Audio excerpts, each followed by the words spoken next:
nimechanganyikiwa hata nikajiingiza stories za Gen Z na hazikuwa stories zangu. I got into some bullshit, you know what I mean? Ulienda town? Mimi town. Hata mimi jo. Sorry. Hata niambia tunakufollow si wote kama huju town. Wewe unadhani mimi niliambiwa nini? Uliambiwa nini? Msee.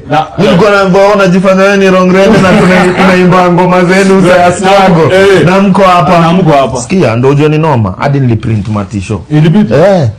Unakumbuka time nilikwambia simfanye ngoma hii. Yeah, I remember. Ukanikasirikia nikasema shit. Nikakwambia msee unaniingiza nini? Nakumbuka. So me I found myself in town, bro. That movement was crazy. It was crazy. But you are the one who inspired me. What? Yes. People don't know this, but you're the one who inspired me. You see, when I came from Stato, nimekuwa nikistruggle. Na struggle juu first acceptance huko ni noma. Before we accept you hapa lazima kumedinya waseni aje.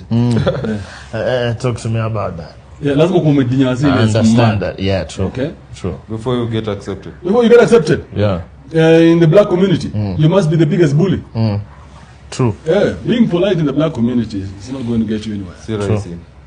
It's useless. True. Very true. So mimi kama hapa struggle kutoka ile time nimetoka Stato. Nimechanganyikiwa hata nikajiingiza stories za Gen Z na hazikuwa stories zangu.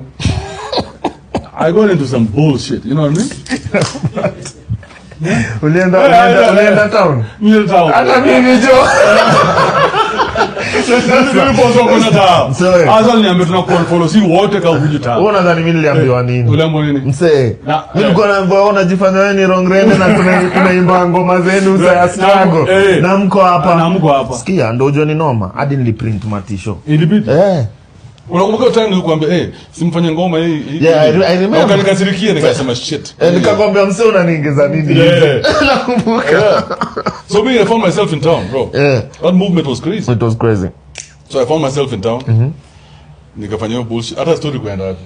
Hata nimesema. Uko ananiambia penye nilikuinspire. So anyway, so si nikamaliza story ya Gen Z nini? Mimi nashanga McDo aje. Because mimi najua niko na I'm supposed to be in this world. I'm supposed to be doing crazy shit. Yeah. I'm supposed to be going out there. I'm supposed to be inspiring.